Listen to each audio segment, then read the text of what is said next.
Hello everyone, this video is going to be pretty self-explanatory. It's going to be me explaining the tier list that was created by you, Tan Guy, and I. Really just explaining what was going through our heads when we made this.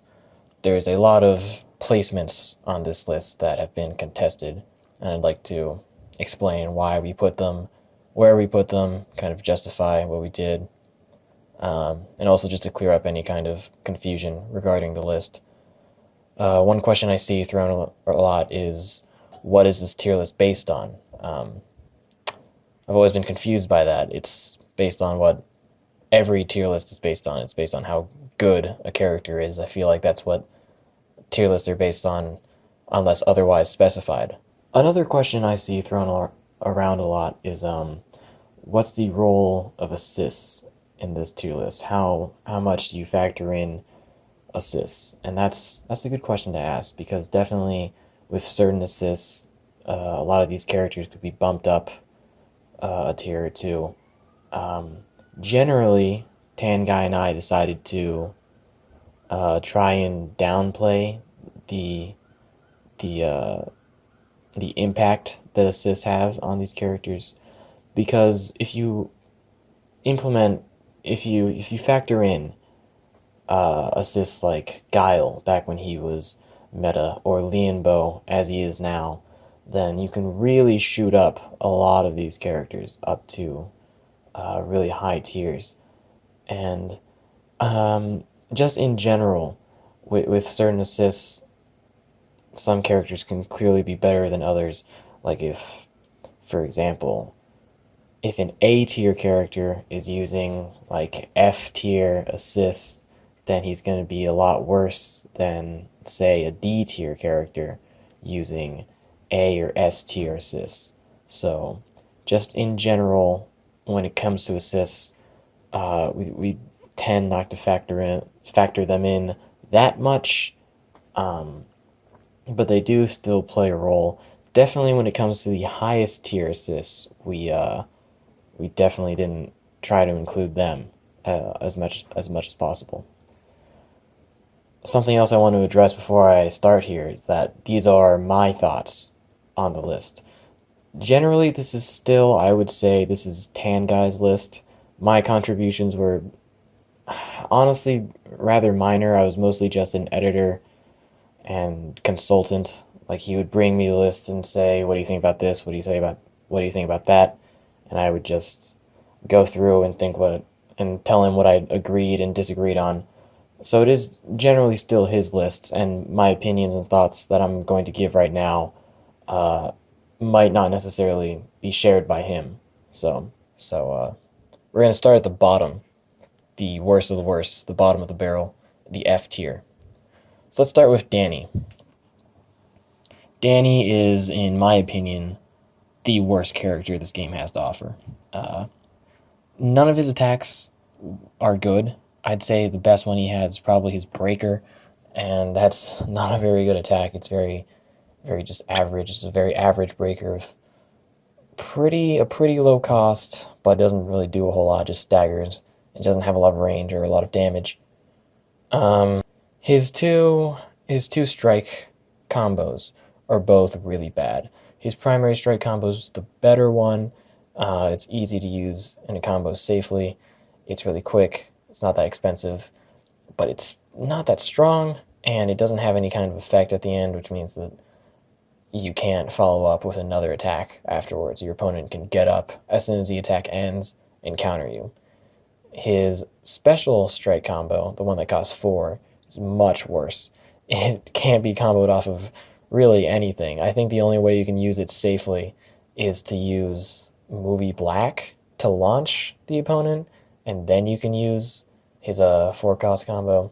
But the thing is, that attack isn't very strong for how much trouble he had to go through to actually land it, and it also doesn't have an effect at the end, which again means that you can't follow it up with anything, and your opponent can immediately counterattack you as soon as the attack ends.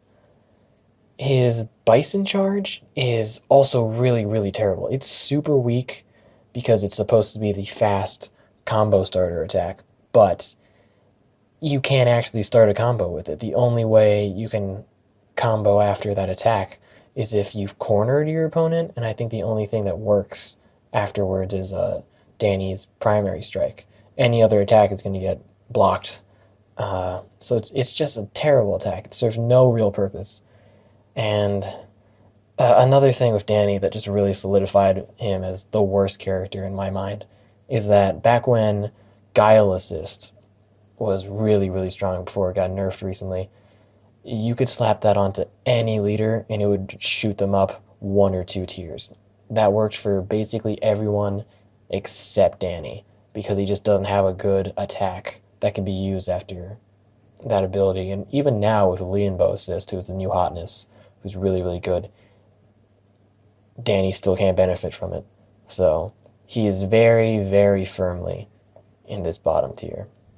Okay, so next let's look at Trakina. Trakina has a very similar issue to Danny in that she has a 4-cost strike that can't really be comboed off of anything. I don't think you can even get it to work if you use a launcher like Movie Black. Even then, I think it will still be blocked. But her 4-cost strike is a little better because it does launch if it does go through, and you can cancel the first hit. But still, most of the time that card's a dead draw because you just can't use it. A very similar issue she has with her counter is that like her counter is usually a dead draw because while it is pretty inexpensive and really fast, it can still get blocked. So it kind of misses the point of being a counter because it doesn't really protect her that well. And if you use it offensively, it's just not that strong. So usually it's a pretty dead draw. And then both of her breakers are just extremely average. If you land them, that's a lot of damage, but good luck with that. And with her 2 other really bad attacks, just in general, she's not very good. She's going to have a very hard time inflicting damage to an opponent. Next, we'll look at Movie Black. Movie Black, he just doesn't do a whole lot of damage. His attacks are, for the most part, okay, especially his primary attacks. His primary attacks are both pretty alright, but his specials both suck. His 5-cost breaker is pretty weak for what it does. It also has very poor range, which makes it a pretty bad attack. And then his 1-2 combo is especially bad because that second hit is super easy to block. You can dash out of that first hit and then dash forward and block that second hit because he can't cancel that attack. So if he uses it and whiffs the first hit, ooh, that's going to be punished right there. Very, very easily punished. Very easy to screw that attack up. So because of that, he's super easy to counter and his attacks are just very hard to work correctly. And he's just really weak too. So F tier. Jason, movie Jason, is probably the only character on this list that has an excuse to be bad. He's the first character you get. So I'd understand from a business standpoint, they'd want to make the first guy you get pretty bad so that you can spend money on getting other things. But he's really bad. His primary strike, I forget its name, but it's honestly really hard to use. Like, it's pretty easy to drop that in a combo and have your opponent actually touch the ground before the attack finishes because just like the timing of it is really, really weird. It's also really weak and it doesn't have any kind of effect at the end. So it's a really bad attack. His tackle is really slow and it has really poor range. His breaker is really, really weak and it's super slow too. You can't combo it safely off of any of his other attacks. So you need to use an assist to set it up. And even then, it's just not that strong when you actually land it. I'm pretty sure it's actually weaker than his tackle, which is kind of dumb. And then his spinning tornado kick, his special, is pretty strong. It does an okay amount of damage, but it's really slow, and it has a lot of recovery frames at the end, meaning that you can't follow up that attack with anything else. So it's a really, really inflexible attack. All right. Now let's go to Robo Knight. Robo Knight is probably, I'd say, the best character in this tier. He's really not that good. Both of his primary attacks are fine. Nothing special, but they're alright. But his special attacks are really, really bad. His special breaker, I think it's called Blasterize, is really awful because it's a projectile attack that only works at a close distance, which doesn't make any sense at all. But the thing is, the 3 hits, in order to get that last hit, the hit that matters, the one that launches, you have to be really, really close to the opponent. Even if you're just like half a space away from your opponent and you use that attack, you can whiff that last hit, which really, really sucks. And because the attack is so slow and lasts so long, it can be countered by some really, really slow strikes, like Alpha 5's Wind Up, or other similarly slow strikes, which means it's basically impossible to use as like your starter attack. Then we have Rapid Flurry, which is really, really awful. You can actually combo this safely by launching the opponent and then missing the first hit and landing all the others. But if you're using that thing on the ground, it's going to get blocked. Every time it's used, it's going to get blocked, and you're going to get punished for it. Basically, as long as you like have a block on you consistently while you're fighting against a Robo Knight, you should be able to win. It's pretty easy, pretty simple stuff. Next, we'll look at Sledge here. Sledge, I could see him going up a tier, honestly, because his move set is really, really easy to use. He combos into basically all of his moves pretty easily. The thing is, though, the reason why he's not a tier up is that his damage is really, really low. I think his strongest attack is his special breaker, and it's really not that strong. So overall, his damage is pretty low. You're going to have to land a lot of attacks as him in order to actually damage your opponent and win. And a lot of the other characters in the tier above him can do what he does damage-wise a lot quicker, which is why he's down here. Zeo Pink, again, her damage is really low, is the thing. Her ability to combo into stuff is a little worse than than Sledge. I don't think it's as easy, but for the most part, she can still combo her attacks together pretty well, but her damage is just not there. So again, it's going to take a while for a Zeo Pink user to actually do significant damage to an opponent. Xandrid, it's mostly his primary slot that's holding him back, but really all of his attacks have a little something that brings him down.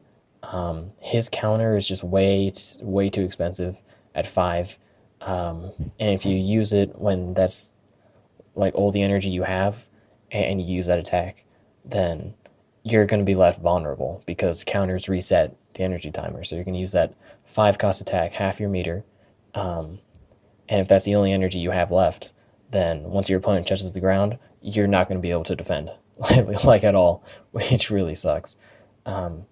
His breaker is really, really long, which again means that it can be countered by really, really slow strikes. His 4-cost stunner strike is kind of bad because it can be blocked on reaction, and the only thing he can use as a follow-up is that attack itself or his breaker. So if he has his counter and he draws his strike combo, then he's not going to be able to follow up that attack with anything, which is pretty bad.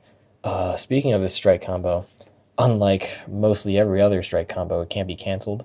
It's an okay attack because it's pretty fast and it launches, and it's really inexpensive, but it's really, really weak, and it can't be cancelled, so it's really dangerous to throw that out there. So he just has a lot of issues that just kind of pile on top of each other to make him pretty not good. Movie Pink is another one that people often say should be up a tier or two, and that's because her special attacks do a lot of damage. They're both 5-cost strikes, and they're both really powerful, it's true. But the thing is, both of them are really expensive, so if you whiff one, that's half your meter gone. And both of them are really easy to counter, too. Like, it's almost impossible to be caught off guard by Movie Pink. Like, as long as you have a block on you, you should be able to, like, really just destroy her, like, all the time. And because of the way she's played, like, it's pretty easy to see what a Movie Pink is going to do when you're fighting them. Next we have Rito. Rito. He's really good at defending. He has a really strong breaker that can be used after a block, and his jetpack can also be used after a block to stun the opponent. And his counter is also really good for defense because it goes full screen, so it can block basically any strike attack without worrying about will the counter hit or not. Um, but he still has issues, mostly just that he can't go on the offensive. Like, you basically have to play Rito defensively. His breaker, you can't really breaker trap with it. You kind of can, but its range isn't that good. So a lot of the time, your opponent can just move out of the way before it connects. And his strike combo is really, really weak, and it's also really hard to do. I don't think you can actually use it safely in a combo unless you launch the opponent. And Rito doesn't have any launch ability, so you need an assist in order to do that. But the attack just isn't worth the trouble in order to land because it's just not that strong. I really don't understand why it's so hard to land when it's not a very good attack to begin with. And then his jetpack, you can't use his jetpack offensively. It's gonna get blocked. It's gonna get blocked no matter what. Um, Next is Wes. Wes literally only has one good attack, which is his 50-50 strike combo. If it wasn't for that, he'd be down here in F tier. His 50-50 strike combo makes it very dangerous to fight against Wes because he can use that, cancel, and then go to either of his breakers. But that's all he can do. That's the only thing he can do. His actual breakers are both pretty bad. His kick breaker has no range, no range whatsoever. So you can dodge out of that pretty easily. And his big breaker, time strike, is just fine. Honestly, it's just okay. It's an okay attack, but it's not that good. And then his other strike attack that he has, Chrono Saber Fury, is terrible. It costs way too much, and it's super easy to counter. And for some reason, it resets the energy timer whenever it's used, which is just really weird. He's really not good. Snide, Snide is really, really weird. The way his attacks are set up. His exploding sword is pretty good. It's really weak though. It doesn't do a whole lot of damage, but it's pretty effective. It can set up a lot of his attacks. His straight combo's fine. It works. Personality split is pretty bad. It's not that strong, but it's also really, really slow, so it's easy to block, and it's hard to use in a combo. I don't think it works after like a knockback, so you can't use his strike combo and then use personality split. You'd have to use a strike combo, then exploding sword, then personality split, which is just an unnecessary hassle. And then Vortex Wave slash his 6 cost breaker. His 6 cost breaker is the strongest attack in the game, but it's not that strong. It's not strong enough to justify how ridiculous it is for you to actually land it. You have to like corner your opponent and then use it, and it's just it's a really big pain, and it doesn't deserve to cost 6. It doesn't deserve to be that hard to land. It's just way too hard to use. Most of the time, you're only going to get half the damage off of that, unless you're like actively trying to push your opponent into the corner, in which case you're just not going to use it for most of the match. So it's just a really, really bad attack. As I said, it's just honestly not that strong. I think Goldar's 5 cost attack, his big stomp, is just like a little weaker than landing both hits of Snide's 6 cost, which is just dumb. So he's just, yeah, he has issues. He has issues. Kota is pretty bad. He's pretty bad. He's one of the characters that people are like, oh, well, I win with him, so that means he must be like higher up. Like, no, sorry. He's bad. His 2 cost breaker is really strange because it has, if you're using a move after the attack, it has like almost no recovery frame, so you can actually breaker trap with that really well. The thing is that that attack has no range, so a lot of times your opponent isn't even going to try to challenge it with a strike. They're just going to move out of the way and then move forward again. And then his strike combo is okay. It has a weird thing that if you land it in the corner, it'll do more damage with like 1 extra hit, but that 1 extra hit is not that strong. It's really not worth the trouble you have to go through in order to land it. His 5 cost breaker is fine, but because it lasts a while, it's pretty easy to strike out with a strike attack, and then his his shield throw is actually pretty good because it's kind of fast and it stuns and it's not very expensive. But it's still a projectile, and while it is pretty fast, it's not instant, so it can still be blocked. Basically, everything he has can be countered pretty easily. He's a very defensive character, and if you play him right, and if you can get a combo going, then he can do a lot, but good luck actually managing to do that. Classic TV Kim, classic Kimberly. She has an instant launch, which should make her top tier, but the issue is that her special attacks, the attacks you're going to use after her launch, are really, really terrible. Her arc shot, that's strike one. The strike one, it can basically only be used after something else, and that goes for her breaker too. You can basically only use it after another attack. So if you have like a block in her first slot, if you're only drawing her strike combo for whatever reason, then you really can't land her specials, which really suck.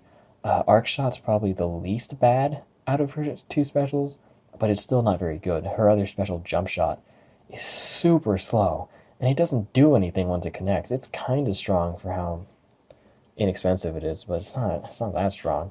It's just in general, it's just not a very good attack. It's really not. And because of that, because of her two terrible special attacks, like one really good primary attack, and then her strike combo just being fine, she's just overall not that good. She's really not that good. Zain is very similar to, he has a very similar problem to Movie Black in that his Silverizer, I want to say, that's his special strike. His special strike is really, really easy to counter. You don't even have to be able to block that first hit on reaction. As long as you dash out of the way, then you can dash back forward and block the second hit and completely destroy him. He's a little better than Movie Black, though, because he has that counter shot, which is really, really quick, and his big breaker actually does a lot of damage. So he's a little better. He's basically just a slightly better version of Movie Black, but he's still not very good. Movie Rita, her main issue is that her two big damage dealing attacks are really, really expensive, especially her 6 cost one. That one's super easy to counter. If you whiff that and miss like 6 points of energy, geez, that's not a good spot to be in. Her other two attacks are really inexpensive. Those are her combo setups, her weird energy bubble, and her breaker. But those have pretty limited range, and her bubble, even though it is pretty fast, you can still block it on reaction if you're fast enough. So she's just, it's really hard to start a combo with her, and her big attacks are just too expensive for what they do. Okay, D tier. Let's start with Quantum Ranger. Quantum Ranger, God, Quantum Ranger. His biggest flaw, I'd say, is probably just Quantum Beta. That one attack basically just prevents him from being good at all. It's a 4 cost strike that can't be cancelled. It's a 4 cost multi-hit strike that can't be cancelled. That's also a projectile, and it doesn't do that much damage. It's not especially powerful. It's not especially useful. It doesn't launch or anything. So it's just a really, really terrible attack. His other attacks are fine. He has a 50/50 that launches, which is Quantum Alpha. That one's okay. His breaker is a projectile breaker. That one's not very good. And then his drop shot is just fine. It's like a weaker version of Rito's counter move. So overall, his other 3 attacks are just okay, and then Quantum Beta is terrible. I'd say honestly the only reason he's not F tier is because of his blade mode shenanigans. If he uses an attack and then like dashes afterward, he'll go into blade mode. But the thing is with blade mode is that it only lasts 5 seconds, I think. And because of how expensive his moves generally are, you don't have a lot of time to actually use his blade mode. And if you use an attack and don't have any energy left, then you just wasted it. You're not going to be able to use it. So while he can do some pretty wacky stuff with blade mode, it's generally just way too hard. It's generally just way too hard to actually use. So because of that, he's pretty low on this list. Coreg. Jeez, what a fall from grace. Coreg Has a really good combo starter with his shield bash attack. It covers a lot of range and it's really fast, but it's also really expensive, and that's part of his big issue. Is that 3 of his attacks cost 5, which make him really, really inflexible. His dark magic attack, dark magic strike, whatever. His breaker is pretty good because it does a lot of damage, even if you don't get the full damage of it, because it works. It's basically a better version of Snide's Vortex Slash. You don't have to like corner. Well, usually you have to corner your opponent to get the full damage, but you can also just like launch or stun them, and you'll still get the full damage that way. So it is a little better. It's also less expensive. Um, so that attack's pretty good. But his wolf attack, his counter, is really, really awful.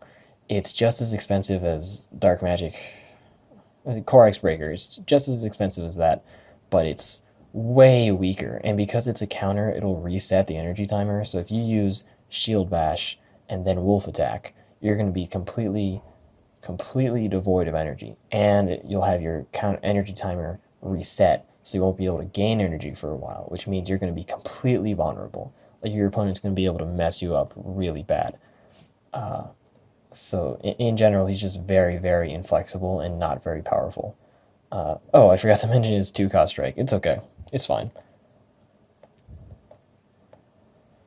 Jemma, not Jemma, Udana. I don't know why I said Jemma. Udana is fine. Her freeze attack, her main freeze attack, the strike one, it is pretty good. I'd say it has a fair cost for what it does. The whole freezing mechanic in general is pretty powerful. It's basically a stun, but the difference is that you can stack it on top of other effects. Like you can stagger the opponent and then stun them, or you can stun them and then freeze them, uh, or you can launch them and then freeze them in the air, and that can be used to be able to recover a lot of energy. Um, but the thing is for freeze strike is that it's blockable on reaction. It has a pretty big range, and a lot of people don't see that coming, but it's blockable on reaction. Her strike combo is okay, and then her counter is pretty bad. She has this breaker that's really, really good. It has a decent range, although it is really slow, but it freezes and staggers the opponent, which immobilizes them for a really long time. You can actually use Black Dragon's assist offensively after using her breaker, which is just nuts. Um, but going back to her counter costs the same as her breaker, but is significantly weaker in damage and nowhere near as useful because it doesn't freeze them or anything. So it's a really bad attack. It has a very similar weakness to Corag's wolf attack, is that if you use it as an attack, you're going to be left defenseless after it's done. So not a very good attack. She's overall fine. She's okay to use, but not that good. Ecliptor is just really, really weird. His attacks don't feel like they're meant to work with each other. Um, you can still pull some stuff off of Ecliptor. He has his primary strike, which is really, really fast, and it goes across the whole screen. So that's a really good combo starter. It can be blocked on reaction, but you have such like a small window to do that it's basically instant, unless you're fighting like a really good opponent. And then after he uses that, he can follow up with either of his special attacks. His special attacks aren't that good though. The breaker is just good for damage. That's all it's good for. And then his special strike, the I beam laser, it launches them, which is fine, I guess. Its damage is okay. His cybersecurity move, his primary breakers, probably his worst attack. You can use it to counter an opponent's breaker a lot of the time, which is pretty cool, but it doesn't do a whole lot of damage, and you can't use that as like a starter for the most part because it pushes the opponent really far away from you. So it's not that good of an attack. It doesn't do a lot of damage either. Like I said, his moveset's just strange. Not really bad, but strange. Green V2, he also has issues. He has a lot of issues. Um, mostly just that his attacks are really, really weak. His 2 primary strikes barely do any damage, especially his 2-cost one. That one's really, really weak. because that one doesn't do anything. At least the strike combo staggers if you land it, but his 2 cost attack does nothing. And it's so weak. His 7 cost attack, his counter, is super quick, super quick. But for how much it costs, 7, it's not that strong. And then his breaker is actually pretty good. That one's a pretty strong attack, but he himself does not have any attack that can safely set up his breaker. So it's typically pretty hard to use. You can still win with Green V2 by like slowly whittling down your opponent's health by just using these really, really quick attacks in succession, but it's not going to be very easy. White Tommy, he has he has a lot of positives. Like his flash kick is really, really quick, and then you can use his breaker right after, or you can use like a really big number of assists after flash kick. So that's really good. And then his fainting rush has invincibility on startup, so he can use that to just outright dodge a lot of attacks, like RJ's super move that's usually like invincible, like impossible to avoid, and he can just dodge it, which is crazy. Um, but he has issues. His primary strike combo can't be canceled, which sucks because it's not especially powerful or especially useful or even very fast. So it's usually it's not 100% a dead draw because if you use an assist to lift them up, then you can use the strike combo safely. But for the most part, it's pretty difficult to use that attack. Um, and if you force a White Tommy player to use uh, what is it, flying kick combo, whatever that attack name is. If you force a White Tommy to use that attack, then you can counter and punish them. Um, and his fainting rush, it can be canceled before the first hit, but there's no reason to block. Like if you're fighting a White Tommy and you see them use fainting rush, you're not going to be able to be tripped up by it because you like it doesn't do anything really. It's not like Gia's what's it called, Saber Whip, where you have to block when you see it or else you'll get destroyed. You can wait until it's actually hitting you to block it, so it's a pretty bad fake out move for the most part. Chun Li, honestly, in my opinion, is probably like the worst, the worst Street Fighter. Um, Maybe like tied with like Ryu, but honestly, I think she's a little worse. Uh, she's really like combo dependent. Like, you have to land her breaker in order to actually like do any kind of damage. She has like this like really, really fast kick barrage, but it doesn't like do anything. Doesn't have any kind of effect. Its damage is pretty good, I guess, but it's not really that special. And then her 2 special moves can be blocked on reaction, so you need to use them in the middle of something. She can't use them as a starter, which kind of sucks. She's fine. She can do a lot of damage if you get a combo going, but it's not that easy. It's easier than other characters, but it's not that easy. Lord Zedd. He's a lot better now than he was, but he's still not very good. His his big strike, the one that costs 5, you can actually use safely, which is good. Um, but it's still you can't like, cancel with it. So if your opponent's quick enough, that they'll be able to block that. Um, but you can still trip people up if they're not like expecting that attack. His 4 cost strike is really easy to block on reaction. It has a really big range, which often confuses people. But if you just see him use it, just block it. Just block it. It's pretty easy to block. Um, his counter is really, really quick. That's something that Zedd has that's pretty good. He has a really quick counter that's really inexpensive too. And now that he can cancel his breaker, he can just cancel his breaker and get into his counter really, really quickly. So Zedd will usually always have a block on him. Uh, Green V1. Green V1 is just really, really easy to counter. Like everything he does, you can block pretty easily. His breaker has no range whatsoever, so like, he can't breaker trap with it. His projectile attack is a projectile, so you can just move and it'll miss. And his big attack, Dragon Charge, does a lot of damage. And if he can get the opponent in the air and use that, then it'll really like tear them up. But it's hard to combo with Green Ranger. Um, if you can do it, it's great, but good luck doing that. Classic Zac. Classic Zac he has he has some tools that are good, but overall he's not amazing.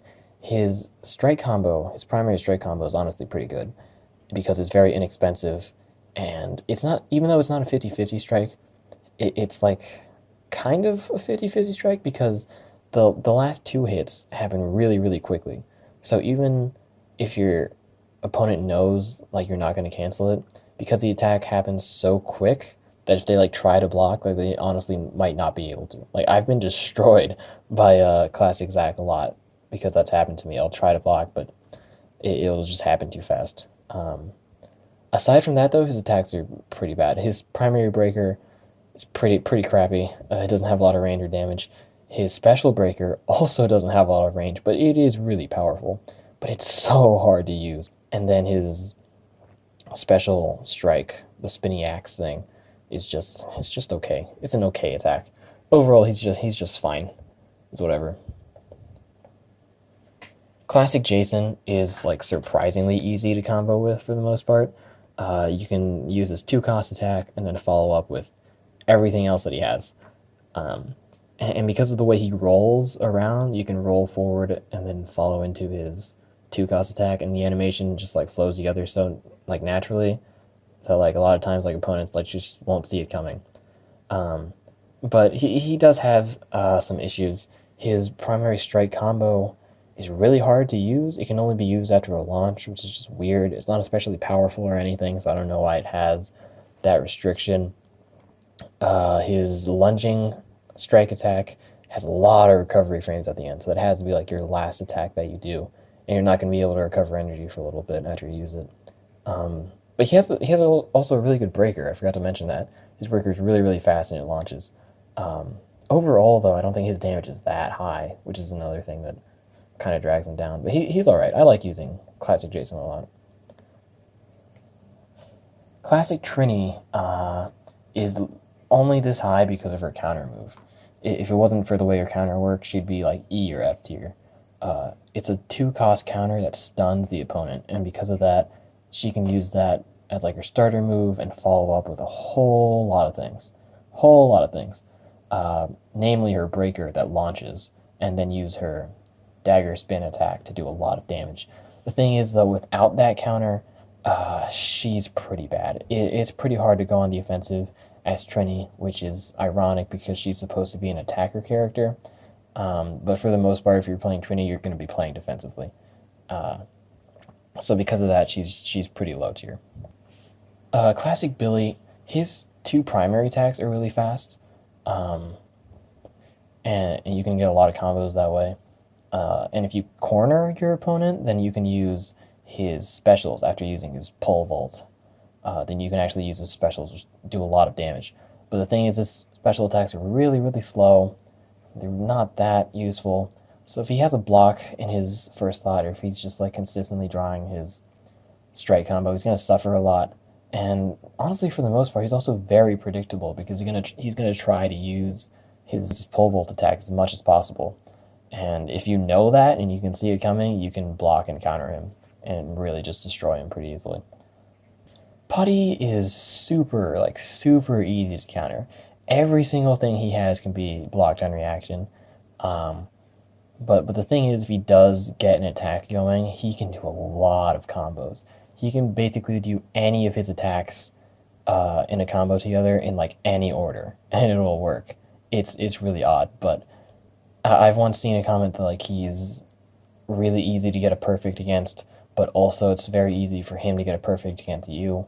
Well, while I don't think it's easy for a putty to get a perfect against someone, I do largely agree with that statement. I think it's very easy to perfect a putty, but also very easy to lose against the putty, not to get perfected by one. So he has some benefits, but for the most part, he's pretty low tier as well. Kendricks' main thing is her breaker trap. So basically, her breaker has really, really long range. Like, it's basically impossible to dash away from it if you're right in front of her when she uses it. and it also has very few recovery frames, so it's very easy for her to put up a block before an opponent's strike reaches her, if they use a strike. So she can use her breaker, the opponent will use a strike, and then she'll counter before their strike lands, which is pretty crazy. And because of that, she can beat basically everyone in this tier or below her. But that trick doesn't work with characters that have really, really fast strikes.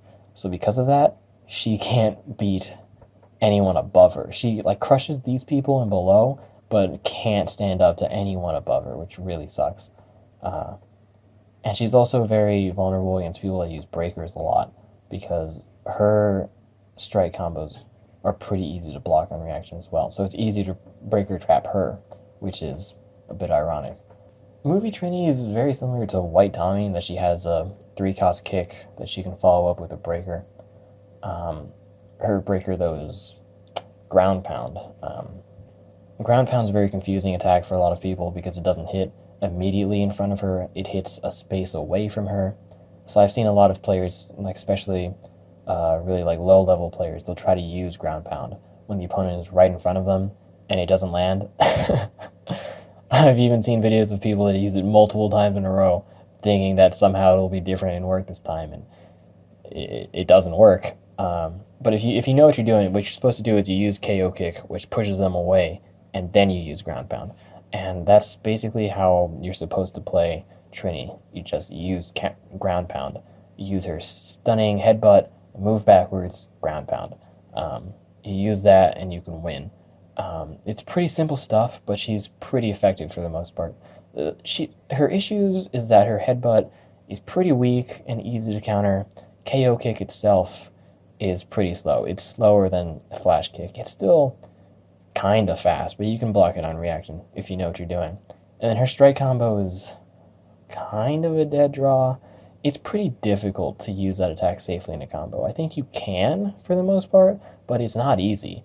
So a lot of times that can be dropped in a combo and it can get countered.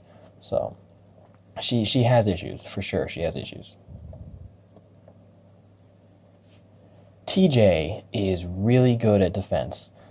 His counter launches, and then he can follow up with any of his other attacks, but specifically you can follow with his breaker, which will stun the opponent, allow him to recover a lot of energy, and then he can attack with something else again.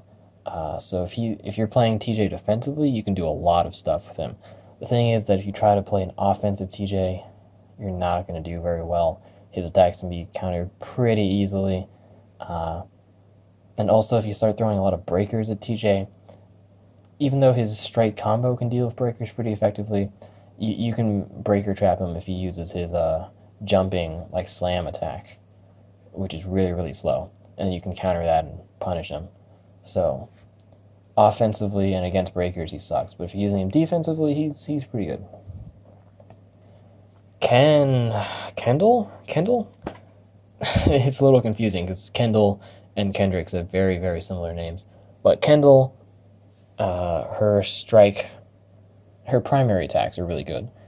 Her strike combo launches the opponent, and then she can start regaining energy as soon as the attack ends, and then she can like stun them with her counter. And if you're just like cycling through her primary slot, you can immobilize your opponent for a long time, a really long time. However, both of those attacks can be blocked on reaction if you know what you're doing. And then her special attacks just aren't that good. Her Plesio slide, as far as I can tell, you can't use it safely in a combo. Like if your opponent's in the air and you hit them with that first hit, the last two laser shots I think can be blocked like all the time, no matter what you do. So that sucks. And then her breaker is really, really strong, but it's also really slow, and it's a projectile, and it lasts a long time, so it's really easy to counter. Ryu's attacks are pretty standard. His breaker doesn't have any range, so you can't really breaker trap with it. It's really, really quick, so if you've got your opponent cornered, or if they just don't have enough time to move, then you can trap them with that. But For the most part, you really can't because it has no range whatsoever. Uh, and then his Shoryuken, that's the uppercut, is a really good defensive move. You can do that and then do either of his primary attacks. His Hadoken is pretty weak, but you can use his Hadoken and then immediately follow up with his Breaker, and a lot of time the opponent won't be able to like react fast enough to counter that. So you can do some combos with Ryu. Uh, but most importantly, the reason he's this high is his special moves, both of which are basically instant and can start combos, which makes him really, really good. And why I think he's just a little bit better than Chun-Li. Okay, moving on up in the world to C tier. Dino Thunder Black. Black Tommy. Black Tommy is typically like E tier, honestly. Uh, I think Tan Guy put it best in that he's like E tier normally, but then he's like S tier with his Super Dino mode activated. So overall, he's C tier. Without Super Dino mode, his attacks are just really just slow and like really easy to counter, um, and they just don't work that well together. Like his breaker, his pouncing breaker, his primary one, it's pretty bad. I don't think you can use his counter directly after that breaker because like they will be able to touch the ground and block, which is just silly. That breaker has a lot of recovery frames, which makes it really bad. And then his big energy orb thing is just so slow. And then his counter can be blocked. So like overall, he's just really bad. But then once he goes into super mode, that counter becomes an instant launch, and it's so strong. It's just so much damage. And his breaker, the energy orb one, is super quick and does so much damage, and it lights you on fire, which is ridiculous. And then his pouncing breaker gets like way more range and it's so much faster. Uh, so he's really good in Super Dynamo mode, like really good, but it just takes so long to get there. It doesn't last a whole lot of time. So overall, he's pretty bad. Um, but he is better. He's better than most. Honestly, once you hit the C tier, you reach the characters whose benefits mostly outweigh their negatives. So let's move on to Mesogog. Mesogog really only has one bad attack, and that's his counter. Not his counter. My bad. That's his Brain Blast. His counter is really good. It does a really good job of protecting him. It is very inexpensive. It does a pretty good amount of damage. It's really fast too. Um, and then his two primary attacks are really good. His primary strike is really, really quick, very similar to classic Zack. Even though it's not a 50-50 strike, the last two hits are so quick that like the opponent like really has to be paying attention, or else they're gonna get punished. And his breaker has pretty good range, does pretty good damage, and it allows him to use his strike right after, so it's good for starting combos. The only issue he has is Brain Blast. It has no range. It has no range, no speed, super easy to block, and he himself has really no way to set up that attack. You have to like corner your opponent, and then you can use it. That's pretty difficult. Or you can launch the opponent and then use it. But he himself doesn't have a launch ability, so that's pretty difficult. But for the most part, he is good. He is pretty good. Heckle. Took me a while to remember his name. I was thinking, well, what is this guy's name? Heckle. He's another character that people think should be a little higher. I disagree, because for the most part, he's really easy to counter. His primary strike combo, because it has those two hits and then then it stuns, right? You can block that for the most part. You can block that on reaction, especially if you use a breaker first and then he uses that strike. Then yeah, you can block that pretty easily. His breaker, again, because it lasts so long, you can use very, very slow strikes in order to counter it. And then his other strike, his special strike, the one where he throws his boomerang around, again, super easy to block that and punish him. And then his counter, His counter, if he doesn't do some kind of attack after he uses his counter, you can block that so easily. So easily. He's so easy to counter. Um, if you do get a combo going with him, he can do a lot of damage. His attacks in general are pretty strong. But for the most part, he's so easy to counter. For like usually you're gonna have to play Heckle defensively. However, he does have a few things that make him pretty good. His counter, the way you can set up a trap with his counter, and that uses counter, and then you immediately use either his breaker or like another like assist that has a really big range. That's a breaker, and then your opponent can't really do anything because if they use a strike, then Heckle's counter will come back and hit them, and if they block, then the breaker will hit them, and then Heckle's counter will come back and hit them. And if they use a breaker, well, then they're just dumb. So that's a very dangerous situation to be in. However, it's not perfect. If you use that counter and then follow with Heckle's breaker, then once that counter launches them, you'll miss one of the hits of Heckle's breaker. So a lot of the time, you're not going to get the full damage on that, which kind of sucks because Heckle's counter is not that strong, but his breaker really is. So if you miss one of the hits on his breaker, you're missing a lot. And another thing is that since both attacks are projectiles, if your opponent has enough space, they can just move backwards a lot and dodge both attacks completely, which really sucks. So Heckle can do stuff. He can. It's just not very easy for him to do that. But he's pretty good. Once you get the ball rolling on him, he can be pretty good. Ziggy is another character that people think should be higher. I can see that. That I can see. The thing with Ziggy is that not a lot of people have him at the moment because he's premium and because he doesn't stand out that much. People aren't going to spend a lot for him. So because not a lot of people have him, not a lot of people are using him, so he doesn't seem like that big of a deal. So I could see him moving up maybe to B tier, but I don't think I'd put him any higher than that. He's very, very good at countering. He has this weird ability that when he first came out, it was kept secret for some reason, and that is that his strike combo and his counter at the end of them, if you let the animation play out and you don't move or anything, then he'll regain several points of energy instantly. I think with his strike it's 4 points, and with his counter it's 2 points. This is a really big deal, especially on his counter. That means that if you play him right, like you can basically always have energy on you.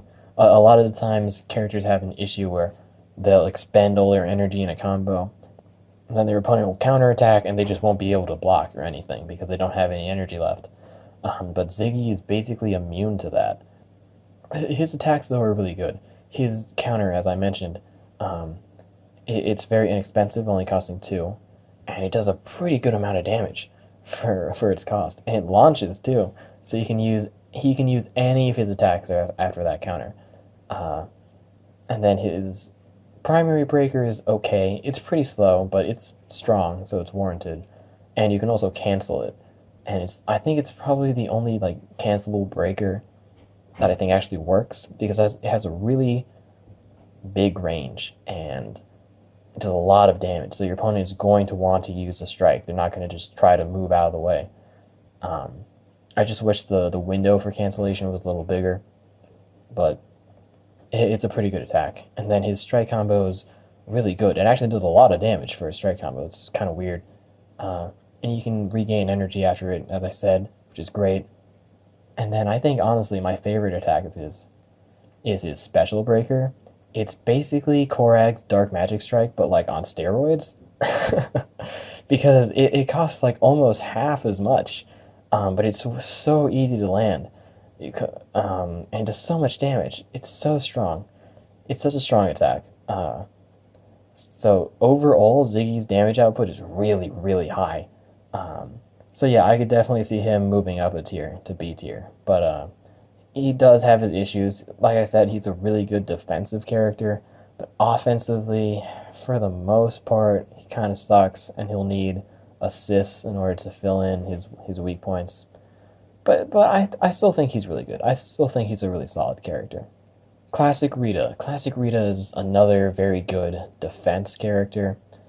She has a counter that's really easy to get to because she can just it's in the same slot as her primary strike, so she can use her strike, cancel it, and then she has her counter again. Um, and then both of her specials immobilize the opponent for a long amount of time, which enables her to regain energy for when they get back up, so that she can counter them again. So she can like if Arita is playing defensively really well, man, she can be like flat out untouchable. But but she can't do anything if she tries to go on the offensive. She'll be countered so easily for the most part. Uh, but she's really like nightmarishly good on defense. So she's way higher than all these losers clearly, but she does have issues. Ninjor, his two strike attacks are really fast. That's mostly his like claim to fame here and why he's so high up. He has two really fast strike attacks that he can use as start combos. Then he can follow with his breaker or an assist. And then he's a defender character with a pretty low cost counter, so he's got pretty good defense. So he's got good attack and good defense. His issue is that his damage is really low for the most part, and his attacks can be kind of expensive sometimes. So he has issues. A lot of benefits for sure, but also issues that hold him back. Movie Blue. I think this is the last time. Yeah, this is the last time I'll be saying movie anything. Um, Movie Blue. Uh, he has a few issues. Like both his specials can be blocked on reaction if you know what you're doing. Uh, but the thing is, he's also very good at defense. He can block and then use his special projectile attack to launch the opponent, and then use any of his attacks after that. And those attacks are all pretty strong. Or he can use his counter, which is really powerful. He's a very simple guy, honestly. Very simple guy. Looking at this list now, I'm surprised he's this high, but I can kind of get it. When he's playing defensively, he's very difficult to get around. But again, very hard to use him aggressively. You're usually gonna get blocked and countered a lot. But as a defense character, he's pretty good. Ranger Slayer. Ranger Slayer. I think she's the character that people think the most should be like buffed on this tier list. Like people are like, oh, she should be higher. Ranger Slayer's super good. She needs to be like A or S tier, man. And jeez, I've always found that so laughable. Because Ranger Slayer is really not that good. The thing people really say about her, the reason they think she's good, is that because she can do these really long combos. And it's true, her combos are long, and if she gets them going, they can do a lot of damage. But she's not that good. The thing is, in order to get those combos going, she only has like really one attack that's a good initiator. Everything else she does can be countered really easily. Her one good starter attack is Blast Blitz, which is her breaker, where she like jumps at the opponent. And while that attack is really good, you can counter it if you know what you're doing. You just have to use a strike attack that lasts a long time. If you have like a strike combo that has like 5 hits or something, just use that. Or if you have like a projectile strike, then you can use that. And when she comes back down, like typically the projectile will hit her as she comes down. So it's a pretty easy attack to avoid. And then her other attacks, the one where she shoots an arrow bomb a while a ways, as long as you just don't get freaked out and move backwards, you should be fine. Just like stand your ground and stand right in front of her, and you should be fine. Her primary strike is fine, and then her special strike, again, once he uses it, you can just block and counter her. So she's really easy to deal with for the most part. But I'm not going to say that she's terrible, because she's not. She's above all these other guys for a reason. Blast Blitz, while it is manageable, is still mostly a really good attack. It's very inexpensive, and it's usually very difficult to counter because she'll hit the opponent and then move backwards. So if you use like a really quick strike that doesn't last that much, then the attack will hit you anyway, and her attack will go through. So while she can do a lot, she's not that good. She's not that good. She's really not. If you're having issues with Ranger Slayer, you just need to, practice a little more, and just kind of, understand what her attacks do. Andros, I said this before. Andros is basically just classic TV Jason, but better.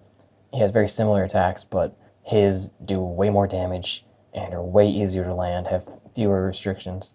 That's really all I have to say about him. He's just TV Jason, but better.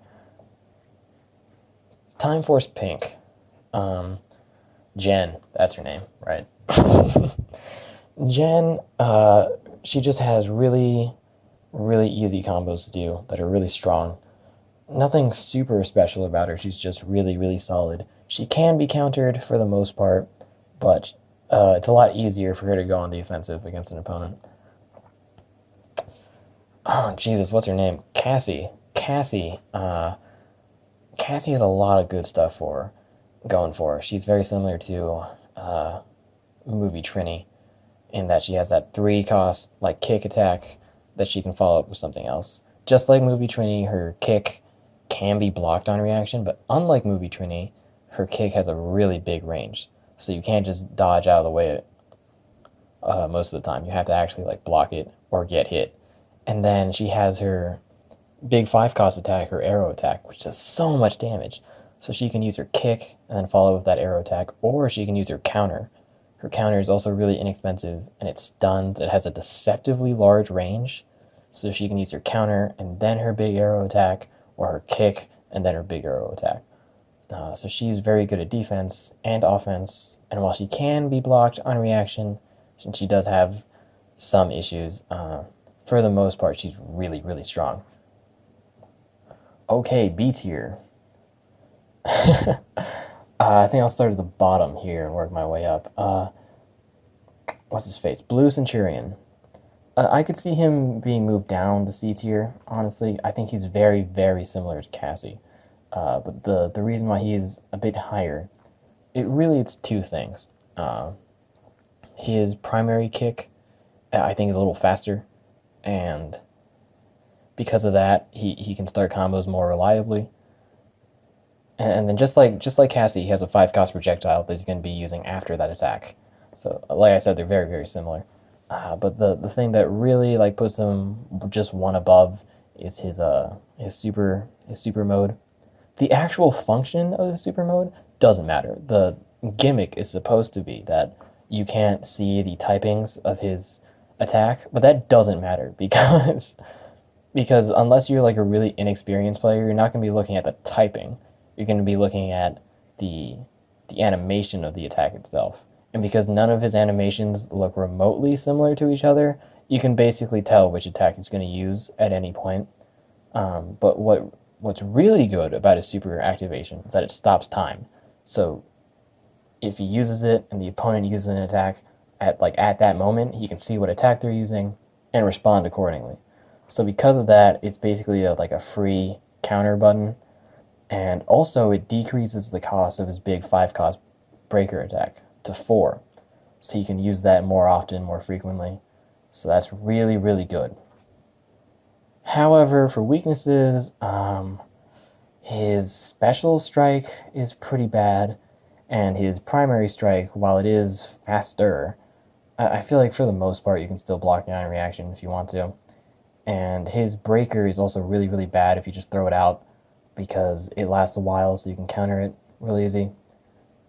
But he does have a lot of benefits. Definitely, now that we're in B tier, we're going to be seeing a lot of characters who have way more strengths than weaknesses. Next, we have Alpha 5. Alpha 5... Man, I lied so hard when I said that Movie Blue is the last time we're going to talk about movie characters. I don't know why, but I don't count Alpha 5 as a movie character in my mind. I think that's just because classic Alpha 5 isn't in this game. So because of that, I just see Alpha 5 as just Alpha 5. But the main reason he's here is because of his get down attack. It's an attack that costs basically nothing. It has a cost of 2, and the way it works is that if you use it on the ground, it doesn't really do anything, has very, very weak damage output.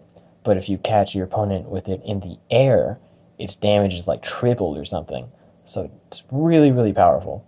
And if you draw it multiple times, again, this thing doesn't cost a whole lot.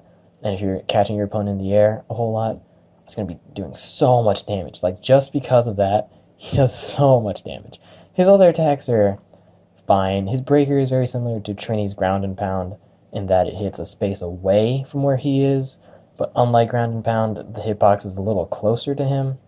So with ground and pound, if movie Trini were to put up a block and then the opponent hits her, then she'd have to move backwards and then use ground and pound. But with Alpha 5, he can actually follow up directly with his breaker after successfully blocking an attack, because blocks do move the opponent backwards just a teeny bit, and because of that, he can use his breaker a little closer to the opponent. And then his primary strike combo is just fine. It's really quick, but it's not that strong, and it also has a really good range, which is neat, but it doesn't have any kind of effect on the end. So honestly, you honestly don't even have to block it if an Alpha 5 throws out that attack, because it's not going to do a whole lot of damage, and it doesn't do anything. It doesn't stun you or anything, so you don't have to worry about it that much. And then his wind up, his uppercut thing, is really, really slow and easy to counter. So honestly, the one thing he has is that Get Down does a ridiculous amount of damage. Aside from that, he's pretty unremarkable. Next up is Cammy. Cammy is one of those characters that people were surprised at how high she was. And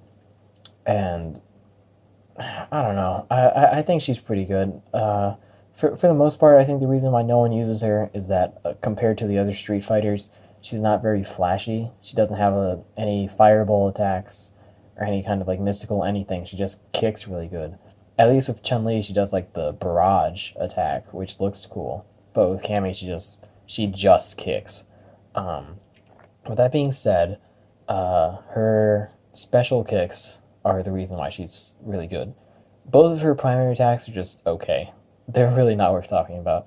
But her special kicks, one of them, the one that launches, is a 50-50 attack. So she can trip people up with that.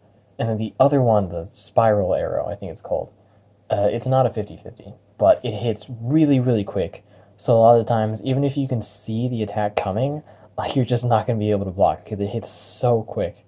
So because of that, she's very difficult to deal with. And just like all the other Street Fighters, she has two super moves that are both really good. They're just souped up versions of both of those kicks I just mentioned. So she can do a lot. She's not as flashy as the other Street Fighter characters, but she's very good. Black Dragon, honestly, I could see Black Dragon being moved down one. But Black Dragon is this high because of his Stomp and Chomp attack. It has armor before the first hit lands, and what that means is that if the opponent is using an attack, let's say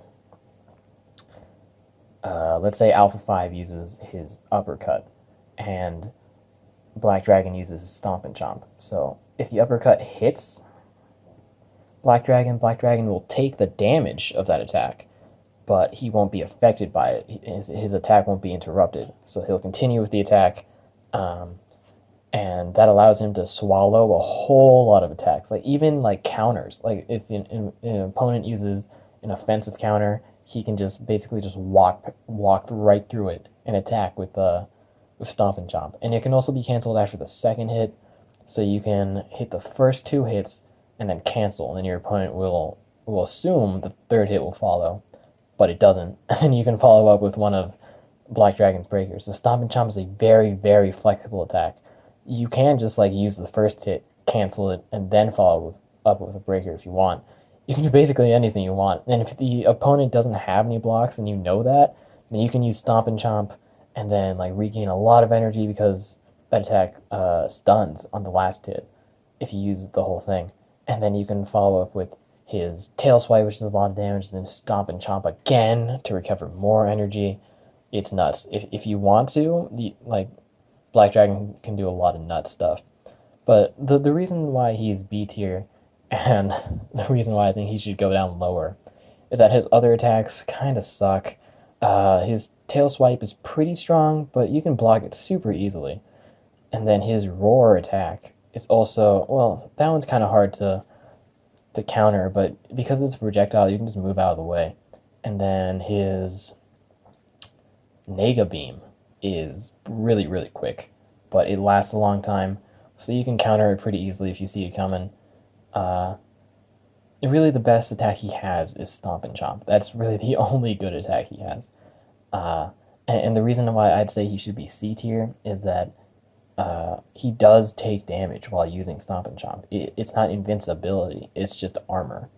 So if he gets to like a really, really low health threshold, then he can no longer use that strat. Because even if he swallows the attack, like he could just die. He could just run out of HP and die, which is really, really bad. So once he gets below like a certain like health threshold, he basically just turns into how Black Dragon was before he got buffed, and he becomes really, really bad. So he definitely has weaknesses. Good strengths, but weaknesses as well. Okay, next is Ryan, another character that used to be really, really good and is now just eh. Ryan basically has the same strengths as he did before he got nerfed. He has a really good combo starter with his Lightspeed kick, and he can follow up immediately with either itself or his strike combo, which does a fair bit of damage. His breaker's fine. Usually kind of hard to combo with, but it's pretty powerful. And then his counter can block basically anything, and it launches, so he can recover a lot of energy after using it. He's very good. He's very good. The thing is, now that his attacks are a lot more expensive, he's very prone to running out of energy, whereas before that just like didn't happen. So he definitely has a weakness now. It's way more exploitable, and you can actually win a lot against Ryan. Next is Lianbo. Lianbo, his attacks, basically what you want to do is you want to use one of his strikes in his primary slot, and then follow up with one of his breakers. So you can use his version of Wolf Attack, which will stun the opponent, follow up with a breaker. Or you can use his Blazing Slash, I want to say, which is a 50-50 strike, so you can use that, and your opponent gets tripped up, then use a breaker. His two breakers, one of them worked a lot like movie Trini's Ground and Pound, or Alpha 5's... I forget what that attack is called, but Alpha 5's breaker, and then you can... But the thing is, what makes his different from those other two is that his does a lot of damage, like a lot. And if you would land that, your opponent's like gone. You can land that attack, especially if you start with that attack. If you land that 5 cost breaker and then go into his 3 cost breaker, that's so much damage. Or if you can somehow manage to land the 5 cost twice in a row, that's so much damage. The thing is, while he is pretty good, what holds him back is that you need to land his breaker in order to win.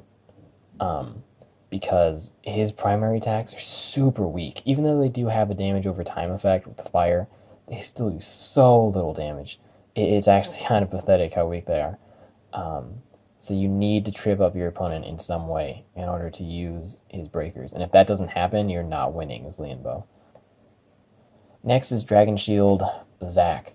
Dragon Shield Zac is a character that a lot of people dismissed because he wasn't as good as Dragon Shield Jason when he was released. But Dragon Shield Zac is definitely really, really good. His breaker is really, really strong. He has a really good counter. He has a really good 50-50 strike with because it has a cost of 2 and it launches. So it's really inexpensive, it's really easy to use, and it's really strong if you land it. But his weaknesses are that his strike, what's it called, windmill, it is blockable on reaction. It has a really big range, so a lot of time if an opponent tries to move out of the way, it's not going to work. They're going to get hit.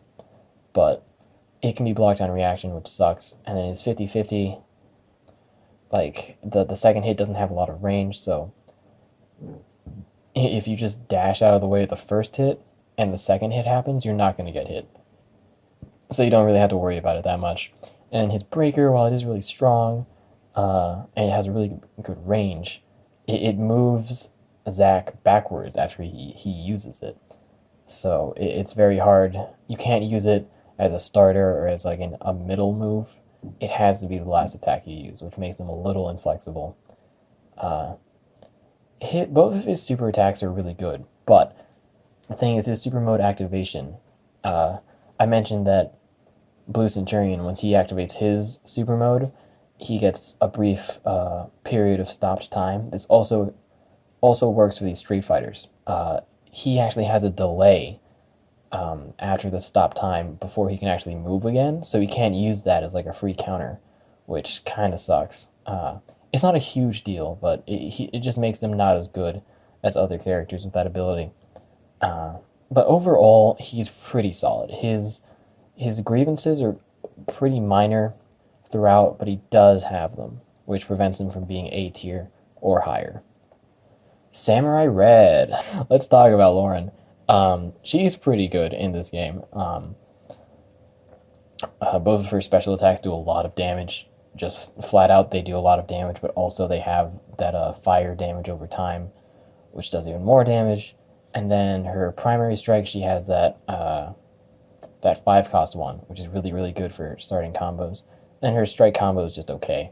The main issue with her is that her combo starting strike is pretty expensive and really weak, so you can't use it that often, and it's hard to use her special attacks sometimes because you can't use them after her combo starter strike. Samurai Strike, I want to say, is the attack name. You have to like corner the opponent, and then you can use her specials after Samurai Strike, which can be difficult. So again, her issues are really, really minor, really, really minor stuff. But if you know what you're doing with her, you can win pretty easily. Samurai Gold. Samurai Gold would be like E tier if it wasn't for his Marks of Light gimmick. Basically, that's his main gimmick, that every time he lands a hit of one of his attacks, he gets a mark, and then the marks cap off at 10, and then he can detonate them at any time pressing the taunt button, which does a lot more damage the more marks you have. If you have 10 marks, it also stuns the opponent, which is really, really good. And using this mechanic, he can really easily turn the tide of battle. The thing is, it can be difficult to land his attacks to get those marks. Again, even though he is an attacker character, you really want to play him defensively, because the best way to rack up marks is by using his counter move.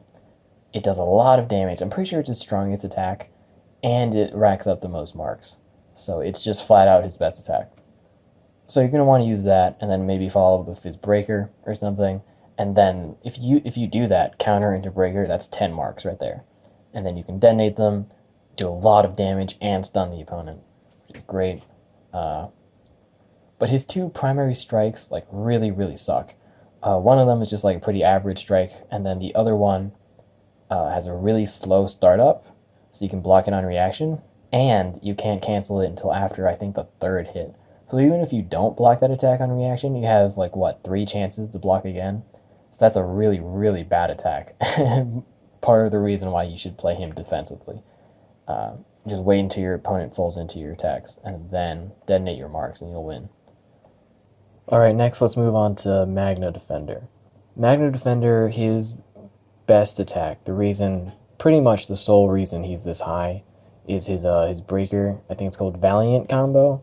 It has invincibility before the first hit lands. So this is somewhat different to Black Dragon's Stomp and Chomp, but it is similar. Whereas with Black Dragon, he'll still take the damage of an incoming attack, but he won't be affected by it. But Magna is just flat out invincible during that time period before the attack lands. So because of that, he can just swallow attacks with no downside and continue attacking. That makes Valiant combo a really flexible move. You can use it like at the beginning, at the middle of a combo. You can use it at the end. You can also use it to just like dodge attacks. Um, and then his launching strike, I forget what it's named, but it's pretty inexpensive. Although it can be blocked on reaction because it's a little slow. You can also cancel it before it lands, so you can trip up your opponent like that. Um, so just with his first slot, he has basically a 50-50 strike and a really, really powerful breaker that can just walk through attacks. His special slot is nothing that special, ironically. Zika's Vengeance does a lot of damage, but you need to launch your opponent before you use it. So because of that, it's a little useless in a lot of situations. It is powerful, but it's not that good of an attack. His other attack, Magna Storm, the 2-cost Laser Barrage, that one's pretty good because it's very inexpensive. You can cancel it after like the second shot, but there's no reason to. I don't think that's going to trip up any kind of opponent. I think the only reason you do that is just to cycle out the attack quickly and get to Zika's Vengeance. But why would you want to get to Zika's Vengeance? It's not a very good attack. Just overall, I don't see really any point to canceling that. Maybe if it was cancelable after like the first shot, but because it's cancelable after the second, your opponent can block it pretty easily. So just wait until you can use your primary launcher and then just use Magna Storm in its entirety. So Magna Defender has a lot of stuff that makes him good. However, he still does kind of suck. The reason this is not A tier, even though his Valiant combo can swallow a lot of attacks, if you know what you're doing, you can kind of like work around that. If you just use a strike that's just really, really slow, or if he uses it first, then if you're fighting against a Magna Defender and he uses it first, then you can just wait until like the very last second to activate a strike and counter it. And if you do that, then it's just basically a normal breaker. And then his Noble Blow, it's pretty good, like I said, but you can still block it on reaction. So you can still block that. And his specials, like I said, you need to land his primary attacks in order to actually use one of his specials, which is why they're really not that good. So if he gets a block in his first slot, then he's really not going to be able to do a whole lot. That being said, he is really strong. His weaknesses are very minor ones. Overall, he's very strong. Psycho Red, his whole playstyle revolves around his Mad Dash attack. It's incredibly fast, it's very inexpensive, and then you can use... So you want to use Mad Dash, then use either an assist or his breaker to deal damage, and then once you like corner your opponent, then like it's game over for them. If you're playing in Psycho Red, you corner them, and then you can like go into Psycho Storm, that one, the long one, which does a lot of damage, and like you gain energy and you drain your opponent's energy. Whole bunch of stuff happens. Really good attack. His issues though is that Mad Dash doesn't do a lot of damage. So if you don't draw Psycho Storm, or if you're just not able to use it, then you're not going to be doing a whole lot of damage. And really, Psycho Red's not much of a threat as long as you don't get cornered by him. Never corner yourself against a Psycho Red. Psycho Red needs to corner his opponent in order to do more of his attacks. Another thing that really holds him back is that even though Mad Dash is really, really fast, you can still dodge it by dashing out of the way at the right time. Another thing is that if your opponent uses it from like a far distance away, then the attack is really, really easy to block because he has to like run over to the opponent. So you can use that against him and counter. And Psycho Storm, even though it can be blocked, even though it can be cancelled right after that first hit, you can still block the first hit on reaction. So it's usually not a very big threat. So if he has Psycho Storm in his hand, but he wants Mad Dash, he's in a pretty bad spot most of the time. So he also has a fair share of weaknesses. Doggy Kruger, Anubis Kruger, Shadow Ranger, whatever you want to call him, he does a lot of damage. His 4-cost launching strike, I don't know its name, it's not that fast. You can block that on reaction. I can block that on reaction pretty easily, even though I struggle with blocking movie Rita's attacks on reaction. So he's pretty easy to counter. But the trade-off is that that attack does a lot of damage, and if he follows that up with his breaker, ooh, that's a lot. But overall, he's not that good. That's probably the best thing he can do is that strike into breaker. His strike combo is just fine. It's okay. Confinement is an okay attack as well. You basically just use it to like reset your energy bar to full. There's not really a whole lot of offensive capabilities for confinement. You just lock up your opponent and then retreat and gain energy. That's really all it's good for. But confinement can be blocked on reaction. His launching strike can be blocked on reaction. And his breaker, even though it's pretty fast and has a really big range, it can't really be used to breaker trap because it has a lot of recovery frames. So it's not that good either. So he's just really easy to counter. I'd say that's probably his biggest weakness. Trent, Trent, I think is one of those characters that people think is a little too high, and really, the thing with Trent is that he really only has one good attack, and that's his dash punch. That thing's one of the fastest moves this game has. It's really inexpensive. It's not that strong, but it's so fast, and you can set up a lot of just that one attack. Like a pretty popular combo is just to do dash punch, laser arrow. And then the optimal setup with Trent is what's her name? Jemma and Tommy assists, because you want to do dash punch into one of those assists into his strike combo. His strike combo does a lot of damage, but it's also really, really slow and hard to use. Like generally, just without access to dash punch or good assists, Trent is pretty terrible. But if you play him well enough, then he can be pretty good. But I'd say honestly, he has a lot of weaknesses. Probably, aside from maybe these two down here, I'd say Trent has the most weaknesses out of anyone in B tier, personally, in my opinion. Gold Zeo, honestly, is really nothing special in terms of moveset. Legit, the only thing he has going for him is that his damage is really, really high. His primary breaker, the sweep one, that can be used to breaker trap with, because that one's really, really fast. Also, it's just really fast for a breaker, so a lot of times you can catch an opponent off guard with it. His strike combo is fine. His special strike combo, the energy orb one, is pretty bad. You can cancel it after the first or second hit, but because you can block it on reaction, it doesn't really matter that much if you're trying to use it just to cancel. But again, it does a lot of damage. Same with his special breaker. That thing also does a lot of damage. It's also really fast and has a lot of range, and it launches. So, honestly, truthfully speaking, he's not special at all. He's just really, really powerful. And if you play him right, you can just decimate your opponent's health before they even know what's happening.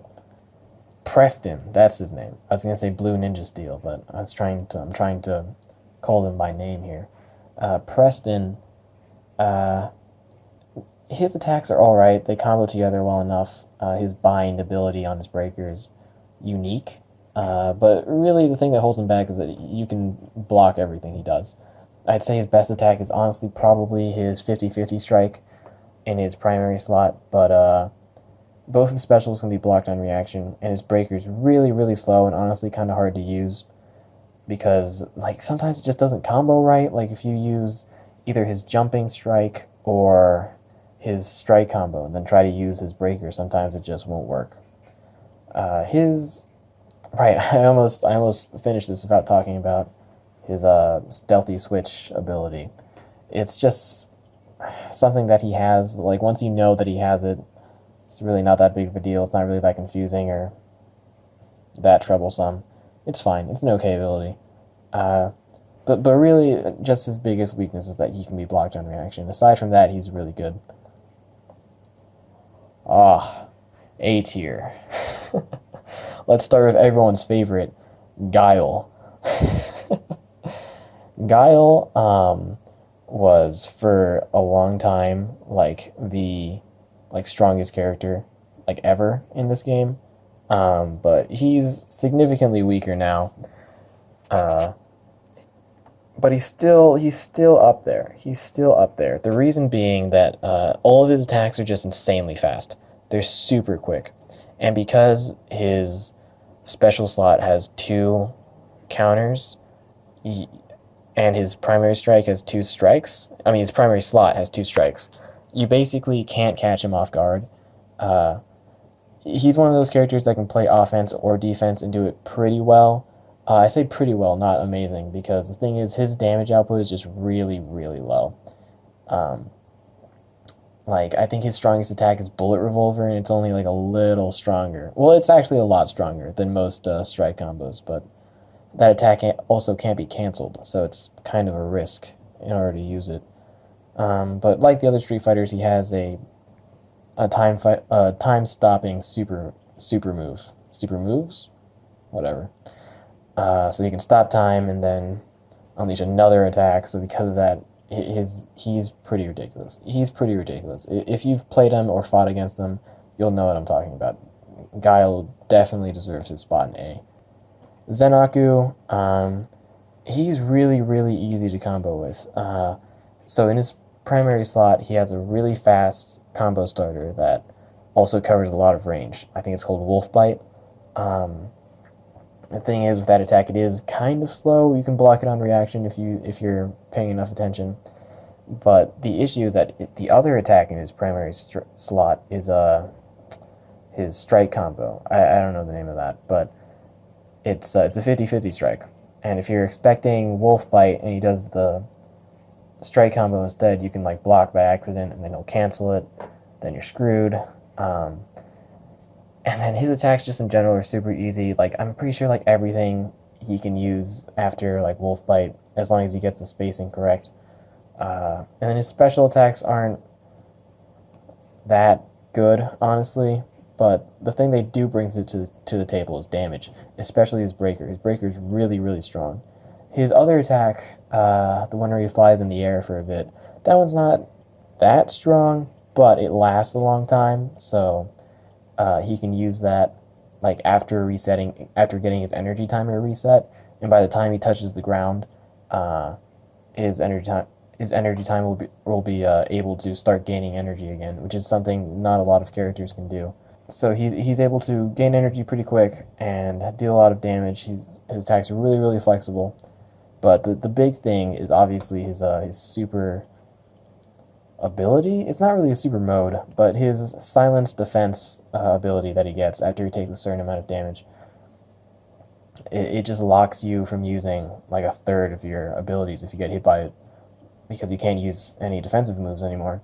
So once he lands that, oh man, that's like really it. He can just use like any of his strike attacks and like you can't do anything about it.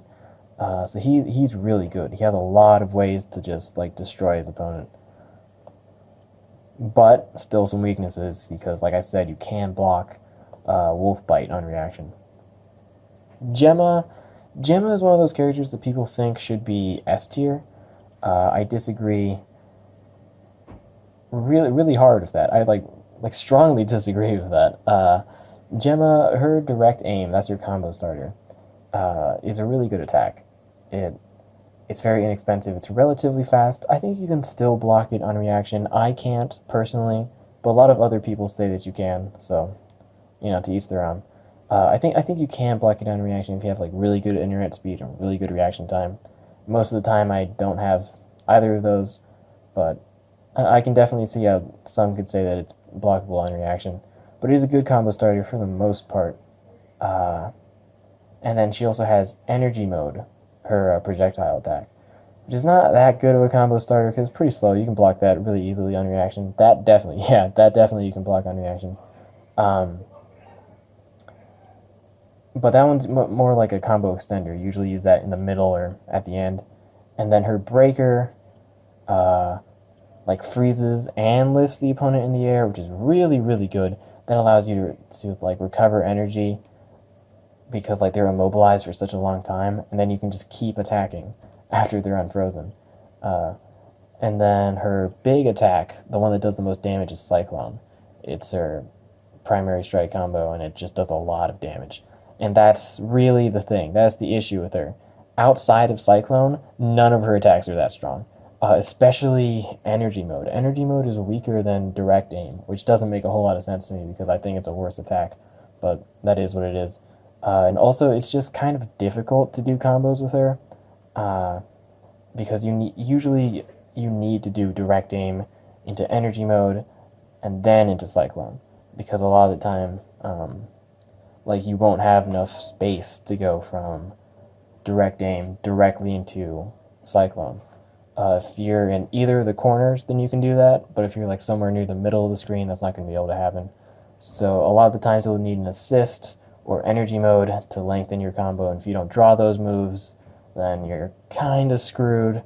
Uh, in general, though, I think her damage output's just not that high, especially when compared to the S tier characters. Her damage isn't that high, and she's just not that flexible either.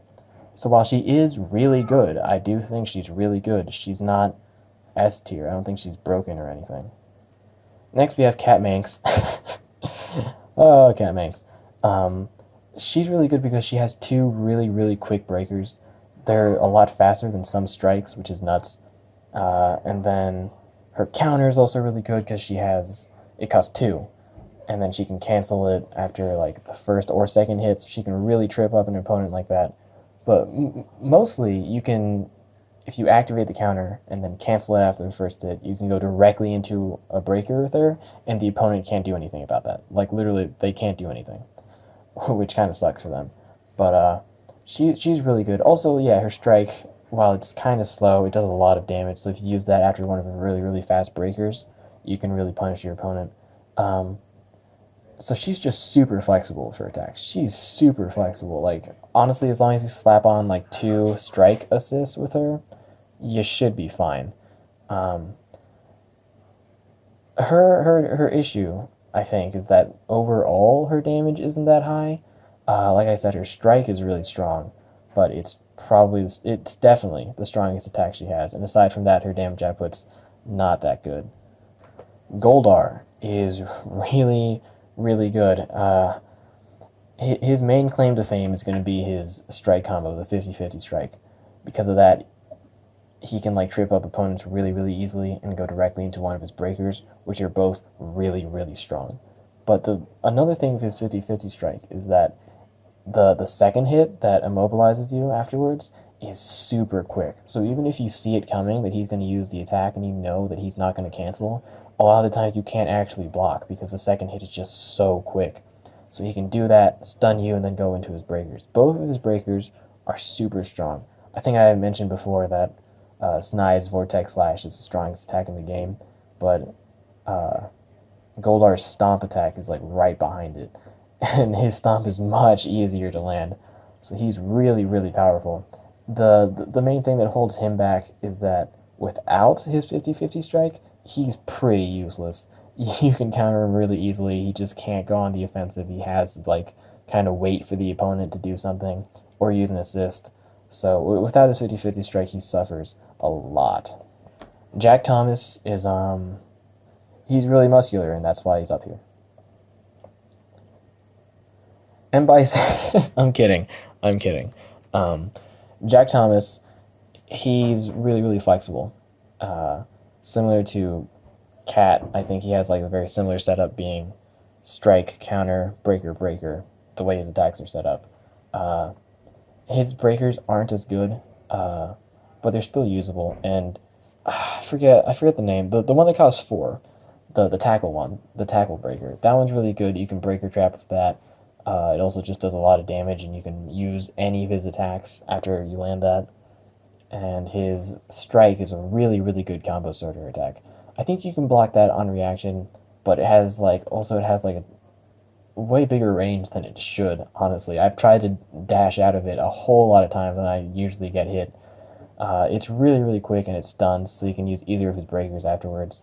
And then his strike combo is a pretty good attack as well, because you can use it either like in the middle of a combo to like launch the opponent, or you can just use it, to defend really quick and then cancel and move out of the way.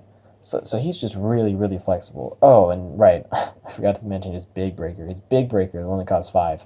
I think that one's called Hammer Time. That one does so much damage. It's really strong. If you just throw it out, it's gonna get countered because it's super long. But if you use it like in a combo, it does so much damage. Super rewarding. What holds him back though is that I guess he's pretty counterable. Like if he uses up his strike, then you can also like spam breakers against him, and usually he's not going to be able to do much against that. So he has a few vulnerabilities, not a whole lot, but a few. M Bison, like most Street Fighters, he's just like really fast and really strong. His attacks are pretty easy to use in tandem with each other. I'm trying to think of like a weakness. I guess his Psycho Inferno. That's the fire one. That one's pretty easy to block. You can't really just throw that one out there. And his D knee press, even though that one is really fast and difficult to block, you can still block it. So those are a few minor weaknesses, but overall he's just really fast. He can use his slide and then into his primary strike combo a lot, and then use the specials whenever he wants for more damage. And once he goes into his super mode, his super knee press attack is completely unblockable. And it's also super fast and really strong. And then his super inferno is also really strong.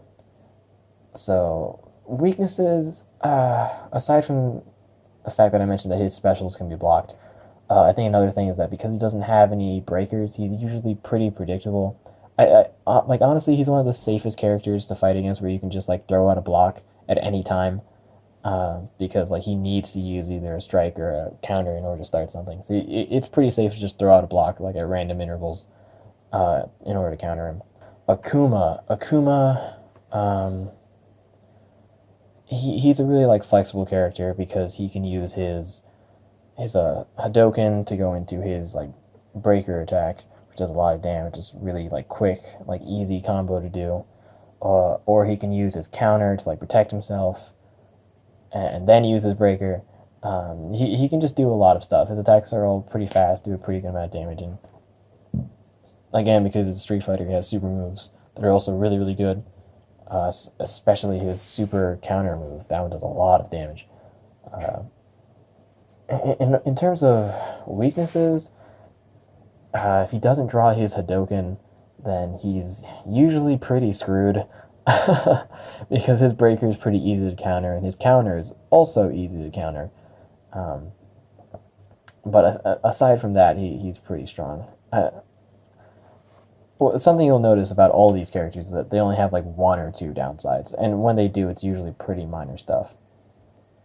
Ryu Ranger, his whole gameplay basically revolves around his forecast primary kick. It covers a lot of range, it's really fast, and it staggers.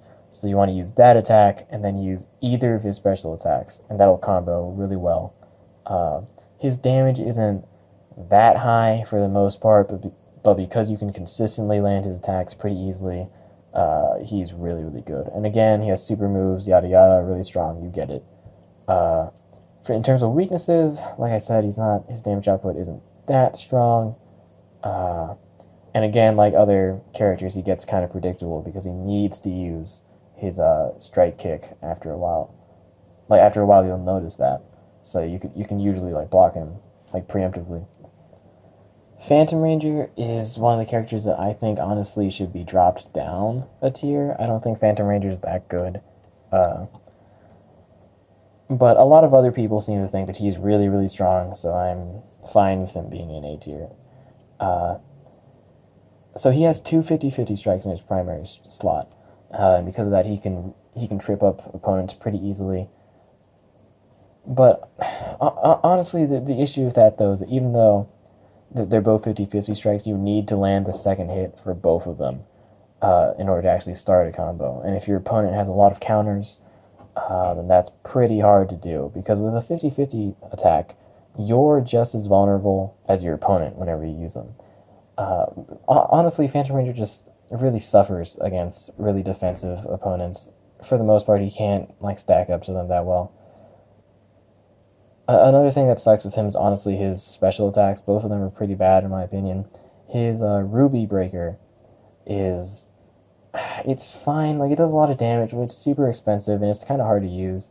You can't use it after his 4-cost strike combo. You can only use it after like his launcher, or if you like corner the opponent. So it's pretty like inflexible. And then his other attack, the shooty strike, it does an okay amount of damage, but it doesn't like stagger or anything. And then another thing is that you can cancel that attack, the shooty one. Overall, I don't think he's that good. However, he does have his strengths, clearly. He can really, really psych out opponents if he knows what he's doing, but overall, I don't think Phantom Ranger's that strong. Lord Draken is, basically what Phantom Ranger should be. He's much easier to trip up opponents with. He has, again, two 50-50 attacks. But personally, I think his are a little better. They're a lot easier to actually like utilize. And then you can go directly into either of his breakers after using either of his strikes, so he's a lot more flexible. And his breakers are both really strong and, like, for the most part, pretty easy to use. So he's just good all around. He has the same issue. He has a same but smaller issue to Phantom Ranger in that because he's using a 50-50 attack most of the time, his damage isn't guaranteed. Like if his opponent like knows what Draken's gonna do, then he can be countered pretty harshly. But he's still really good. He's still really good. I was gonna say Zenaku, but that's not his name. It's Daishi. Daishi. Daishi's good. Daishi's got a lot of good stuff. Mostly, I think his best attack is his 5-cost Roar, because he can use either. Because basically, what you want to do with Daishi is you want to use the Roar and then follow up with his Breaker, because his Breaker does a lot of damage. And his Roar is also pretty powerful. It's not that strong, but for what it does, it's pretty strong for a combo starter attack. It also goes full screen, so you don't really have to worry about missing it. And you can also cancel it if you like screw up the first attack and the opponent's just way out of range. So that can be used to trip up opponents a lot too. His primary slot isn't that good though. He has 2 3-cost strikes. There's one where he like shoots out a lion head. That one really, really sucks because unless you launch the opponent, you can block that attack. So if you can like force a Daishi to use that attack, you can counter him. And then his other attack is the one that sets opponents on fire. That one's pretty good. It's pretty fast. You can cancel it. It's not that strong, but it does set them on fire, so it's good trade-off there. So he has a few weaknesses. Again, like I said, in the A tier, you're gonna have a few weaknesses, but not that many. Next up is Devin. Devin, he's just like really flexible. You can just do a lot with him. He's got that special strike that launches. That's really good. And then his counter is really good as well because you can like cancel it if you want to. It's also just like it does a fair amount of damage and covers a good amount of range. It's not that expensive. His breaker is really expensive at 5, but it goes across the full screen and it's really, really fast. And his primary strike combo is probably the worst attack he has, but it builds up for his super meter, which is really good. His super attack, basically you want to use the super attack as like the last attack, but it's really powerful. It's super fast. It basically like outmatches everything in speed. Like every other like normal attack, I'm pretty sure it beats if used at the same time. So like if you can use that at the right time, you can basically just win the game.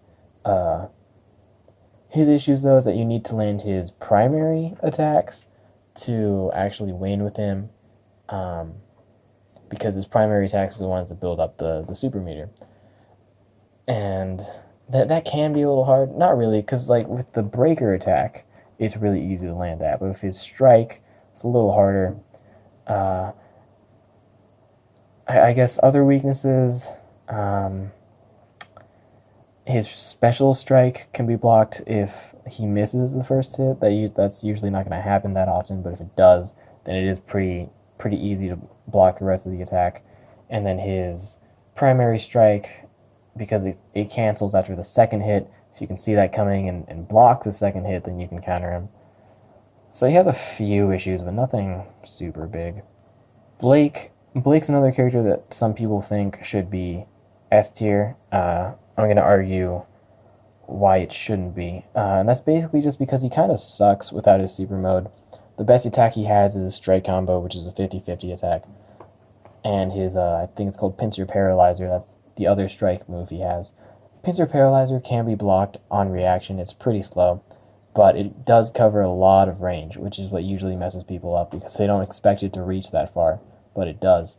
Uh, the thing is, though, his two breakers like really suck outside of secret mode. They're both just too slow to use as like a breaker trap or anything. So if you just throw them out, they're gonna get countered. Like 9 times out of 10, they're gonna get countered. He's all right without super mode because his attacks still do like a lot of damage.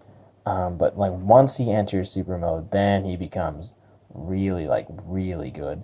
Uh, his launcher strike basically becomes instant, and then his like all of his attacks just get better. It really is just the launcher strike that's like super problematic in super mode because of how fast it is.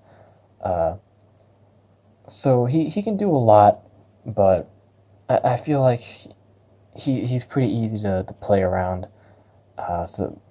So even though he has really high damage output, and honestly that's the main reason he's an A, he can still be countered a lot. So that's why he's not S tier. Oh boy, we're finally here. S tier. The cream of the crop. Okay, let's start with RJ. RJ, because he's been around for so long, I feel like people have just kind of accepted that he's S tier. But so he in his primary slot, he's got a 50-50 strike and a strike combo starter that's basically an instant move. The way the attack works is that it actually is really slow, but the startup animation for the attack is identical to his backwards dash, and because of that, a lot of the times it's really difficult to tell if he's using that attack or not. Apparently, there's a sound cue if you play with the sound on, but I play this game in public a lot when I'm just like waiting for class to start or something, so I'm not going to be playing with the sound on, so I'm never going to notice that. And I feel like a lot of other people won't either. So because of that, the attack is basically impossible to see coming until like right before it's about to hit you, and at that point it's just too late. And then in his special slot, he has a 2-cost breaker, which is fine. It's really fast, but it's also the weakest attack in the game, I've checked. And on the ground it's not that good, but in the air you can use it to extend combos because it'll like knock them back a little. And then his other special breaker is his launching breaker. It does a fair amount of damage and launches the opponent. If it was just those things, I think he might honestly just be A tier. But he also has a super attack, which is charged by landing certain attacks of his. And that super attack is really just... It's stupidly powerful. It's incredibly fast, it's incredibly strong, and it launches the opponent. So it's a combo starter and ender and extender. It fills every single role an attack can fill. And it's ridiculously busted. It's so busted. I legitimately dread fighting RJ most of the time. He's really powerful. Dragon Shield Jason. Surprisingly, Dragon Shield Jason is one of the characters that people think... Well, I'm not going to say that people like in general.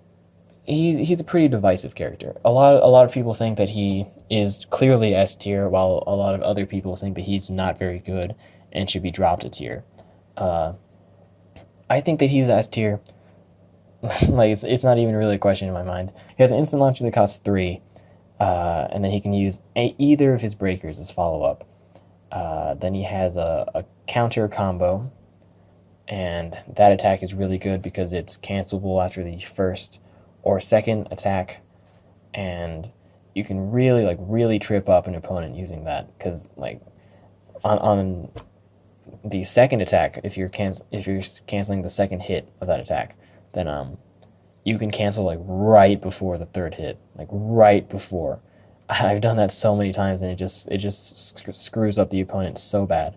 So you can use that. So either of his primary slot attacks can be used as a combo starter. His breakers, that's usually the thing people point to when they want to say that he's not S tier, because his breakers aren't that good. One of them in particular, the the one that goes full screen. Like, even though it does go full screen, people are like, oh, well, it has a lot of recovery frames. Both of them do. Both breakers do. But they're still really good attacks. The full screen one is weak and it's doesn't have a lot of recovery frames, but it goes full screen and it is fairly strong. And because it's so easy to land attacks with Dragon Shield Jason, his attacks really don't need to be that strong because it's just so consistent the way he can land attacks. And then his other breaker, the spinny one, that one does do a lot of damage, honestly. So he really does have it all, I think, at least. He does have damage as well as easy combos. And he also has super attacks, which can freeze time, give him an extra opportunity to block, or just recharge a little more energy and continue attacking. So I definitely think he's S tier. There's not a doubt in my mind that he's S tier. Gia's placement is a little contested. I don't think it's that contested. Uh, Really, it's her special slot that's problematic, I'd say. She has a really, really fast breaker. It's basically instant if your internet isn't amazing. And it launches and it does a lot of damage, and she can follow up with her Saber Whip, that's what it's called, which is also really strong. And then her Saber Whip is also a combo starter because it's a 50-50 attack. You have to decide like really quick if you want to block or not. And if you block, she can go directly into her super quick breaker. If you don't, you're gonna get hit by a lot of damage. Really, both her attacks, the reason they're so good is that they're inexpensive, fast, and do a lot of damage. Her primary attacks are just fine. The strike combo one's pretty good because it stuns, which gives her a little bit of time to recover energy. And then her counter is just okay. And that's probably her biggest weakness, in my opinion, is her counter. But because it costs 2, it's just so inexpensive that it's not that big of an issue. Chun-Li Ranger, that's another one that's slightly contested, but I do think that for the most part, people agree that she is S tier.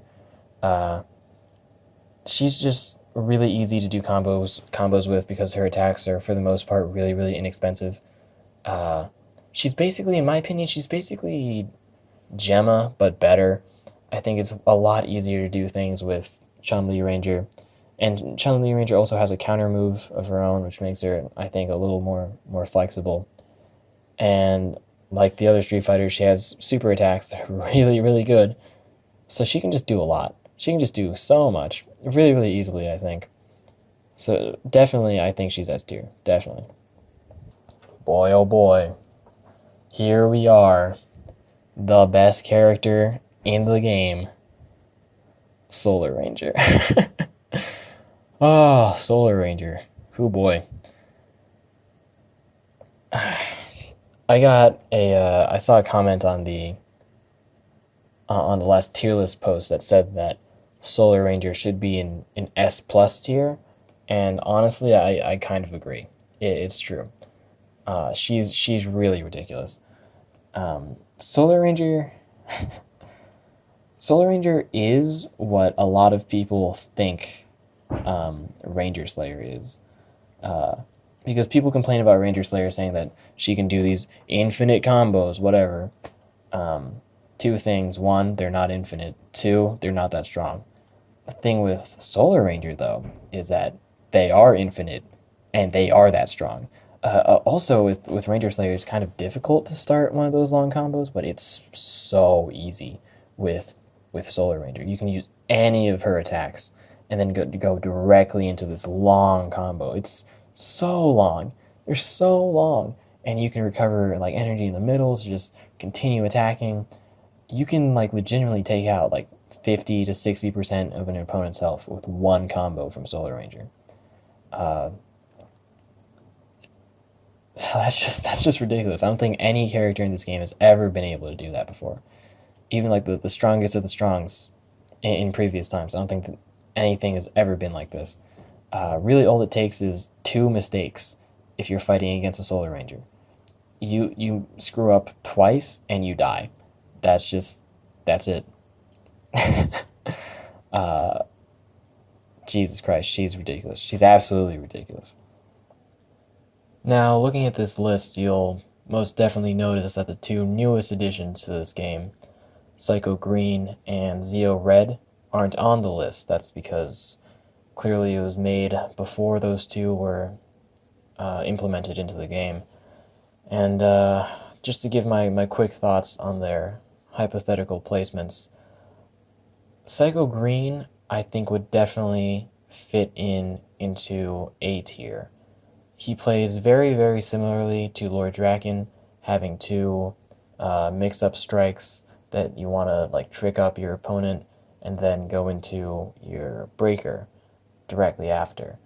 He has some weaknesses that make him a little worse than Draken, and then some things that he does better than Draken, mainly the way his Psycho Stack mechanic works.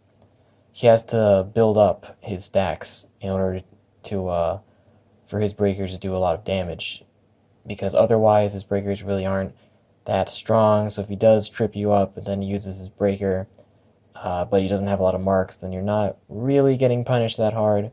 But on the flip side of that, if he does build up a lot of marks and then attacks, then you're in for a world of pain. His marks are also similar but much better than Samurai Gold's marks of light, because Psycho Green's Psycho Stack, they don't go away all at once she gets launched or stunned. Similar to Samurai Gold, he'll get one detracted every time he takes a hit, but with Samurai Gold, all of his markings will disappear if he's launched or stunned, which really makes him easy to deal with. But with Psycho Green, because that doesn't happen, it's a lot easier for him to maintain marks and to build them up throughout the course of a match. I don't think he's S tier though, because I feel like he can still be like countered pretty easily, and like I said, if he's not able to build up marks, then he can't do a lot of damage. So if he's fighting an opponent who uses attacks that just hit a lot, then I think he can suffer. Zeo Red, I'd place in either D or C tier, one of those. His combo starting kick, the 5 cost one, it's really expensive, but it's also really fast. Some people say that you can block it on reaction. I have never been able to in the short amount of time that I've played as and fought against Zeo Red. But all of his other attacks kind of suck. They're just way too expensive for what they do. So because of that, he has like a hard time just doing things, because if he whiffs an attack, or if he gets countered, then he needs to like wait a while to build up energy, and then once he does and he like actually attacks, he's not going to do that much damage. So he's better than some characters, but he's not really good. So yeah, I think D to C, probably the best place for him. That's really all I have for this tier list here. Um, if there's any other additional comments or questions you want me to address, then go ahead and comment that. I'll answer as best I can. If you still disagree with my reasoning, I don't care. I'm kidding. Obviously, like, write what you disagree with, and I'll try to respond to it.